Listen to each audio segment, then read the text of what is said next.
All right, let's jump right into it. Today, we're going to break down a really critical security feature in VMware, ESXi Lockdown Mode. Seriously, if you're managing a virtual environment, this is one of those things you absolutely need to understand inside and out. So here's how we're going to tackle this. First, we'll get into the why, the problem this whole thing was designed to solve. Then we'll define what lockdown mode actually is, compare its two different flavors, dig into the risks, because there are some big ones, and then we'll wrap it all up with a clear game plan you can use. So, first things first, why do we even need to think about locking down our ESXi hosts? Well, it all boils down to one big, scary problem: uncontrolled access. When we think about server threats, our minds usually jump to hackers trying to get in from the outside, right? But what if the biggest risk is actually coming from the inside? Uncontrolled, direct access to your hosts can lead to all sorts of chaos, from accidental changes to somebody deliberately bypassing all the security policies you've so carefully put in place. And this is where things can go sideways, fast. Imagine a systems admin logs directly into a host to troubleshoot something. They make one tiny change that seems harmless, but it accidentally breaks a brand new security policy. Without a locking mechanism in place, these little untracked changes just shatter your central control, they completely wreck your audit trail, and they create a massive security loophole. That is exactly what we're trying to prevent here. And that brings us perfectly to the solution: lockdown mode. This is VMware's way of saying, nope, we're going to enforce central control and wrestling back that authority. So what is it really? Well, at its core, lockdown mode basically makes your vCenter server the ultimate gatekeeper.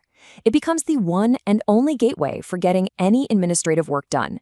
That means no more direct logins for a quick fix. Everything, and I mean everything, has to go through the proper audited channel. So how does it actually work under the hood? It's a pretty simple three-step process. First, it funnels all control through vCenter. Second, it slams the door shut on direct access methods like SSH or the console. And third, it makes sure that any communication that is allowed to happen is authenticated and totally secure.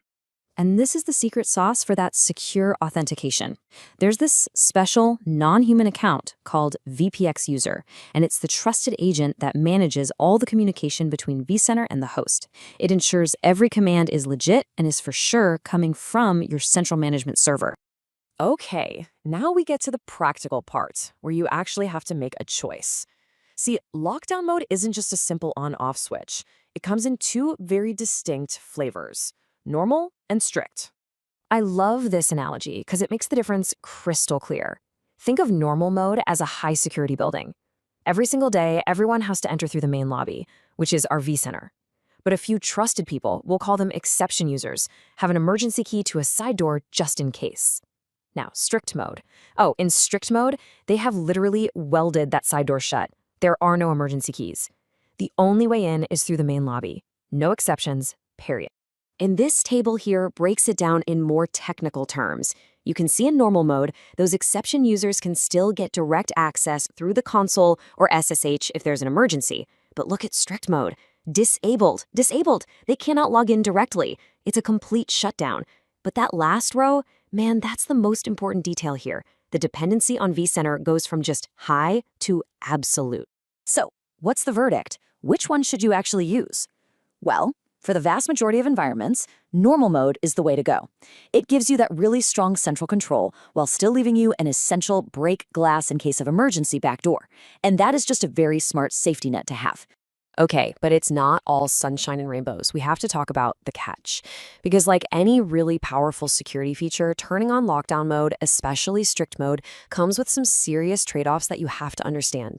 Here are the two big ones. First, and this is the one that should keep you up at night, if you are in strict mode and your vCenter server goes down, you are effectively locked out of your own host. It's as simple as that. The second risk is compatibility. Any of your third-party backup or monitoring tools that need to talk directly to the host, yeah, they might just stop working. And this quote right here really drives the point home: becoming unmanageable.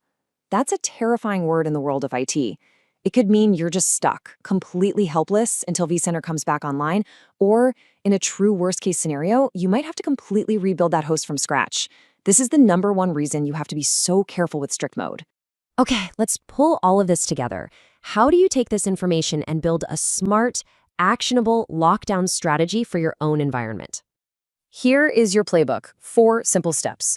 1. Yes, you should absolutely use lockdown mode to harden your critical production hosts. 2. Start with normal mode. It really is the best of both worlds. You get strong security and that vital safety net. 3. Be really, really careful about strict mode.